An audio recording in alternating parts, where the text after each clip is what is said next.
Smile. I don't smile. You know that. Pretty good smile. Looking this way.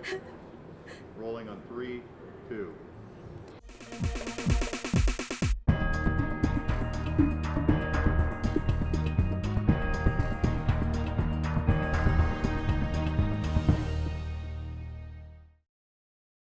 Thank you so much for being here, David. How is SHRM Talent going for you so far? It's going great. It's very interesting. A lot of diverse opinions and perspectives. All right, so you've already spoken twice, so tell me a little bit about your topics and what words of wisdom were you giving out to the crowd? Well, the first topic was a concurrent session on talent champions and why senior leaders have to be talent champions to grow their talent, to replace them, and to grow the legacy of the company and themselves. And what were the reasons why they don't want to do it, because they're afraid of being replaced, or they claim they don't have time, or nobody's done it for them before. So there's a lot of resistance to getting senior leaders to step up and do their job of growing talent. So how do you overcome that? And what's the benefit of overcoming it? Because hiring and promoting internally at a senior level is much more beneficial than hiring external help. So that was the main message. What was the second topic? Second topic was on how to prepare for an interview using values-based interviewing. And I said the problem with it, the advantage of it is you get higher employees that are more engaged, the higher rates of retention, higher rates of productivity, of motivation, of involvement, because people like to work in a psychologically safe place and work a place that they know that they can predict the outcome is aligned with the way they want it to happen, because that's their values. And that most organizations, unfortunately, have two sets of values, an overt set and a covert set. The overt set's on the wall and employees scoff and laugh when they go by and say, I wish. And the covert's the real values of the organization. And you got to make them both the same by identifying what's the authentic values of the organization, but don't use a Hallmark card, greeting card to define them. You have to define them in the language, the jargon of the employees, so they're authentic. And then you have to create questions that specifically get to that.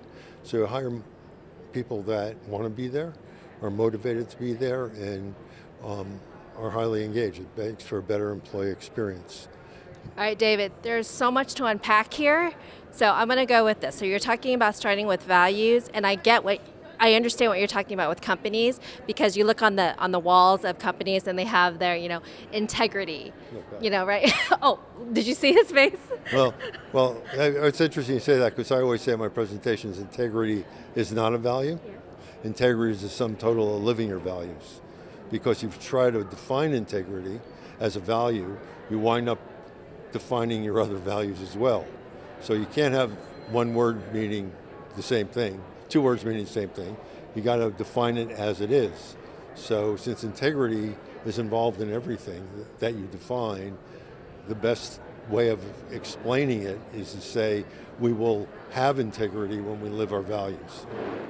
So do the values need to come from then the employees? No, okay. The values come from an existing company. The values have been there since they're put in place by the founders and reinforced as they become the norms for success.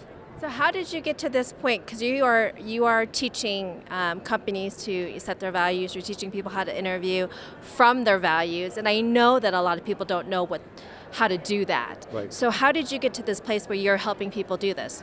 How did I get to 33 years ago, I left education, and my background is in behavioral science. That's what my doctorate's in, and it was a natural segue to get into behaviors, and I started with a project of hiring entry-level engineers for Michelin tires in Nova Scotia, and it's blossomed since then. So do you believe that people should have individual core values? Oh, I don't like the word core. Okay, you don't like the word core. The core implies there's a secret set of values we're going to use when our values don't work. I've been around the corporate market too long, right? So that's like what the Everybody first uses thing, core. right? I can't So, get rid of it. I'm on a one-person crusade to get rid of core values. Okay, so should each person have their own set of values? Everybody does have it, whether they know it or not. Right. It's how we, what hits you in the gut when you hear the news, where you hear something you don't like and it hits you in the gut, and that's a reflection of your values. So if that's a reflection of your values, you have them, sometimes you don't know them. But we act on them, and they don't change. One of the biggest fallacies in business is we're going to change our corporate culture. Well, culture comes from norms, which come from our values, and values evolve, they don't change.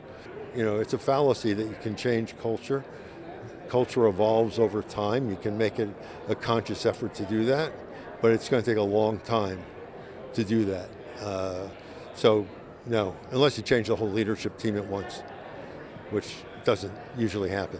So you can. It's just going to take some time It takes and time. effort. It takes evolution. Right. It's an evolution, not a revolution. All right. So my unsmiling friend. No, I got him to smile. What are your words of advice for success? To achieve success in one's life, what is your message for that?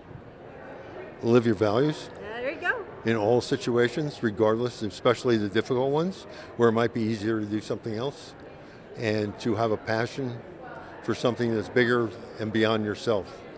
And when you can align that with the job you do, the company you join, you'll be really happy. But even if you don't, you just do that on your own, you'll be really happy. That's my words of wisdom for today and every day. I love it, and I love your smile too. So thank you so Thank much, you. Dr. David, for coming and sharing your gifts and also your everything that you're doing for our culture. My pleasure. Thank you.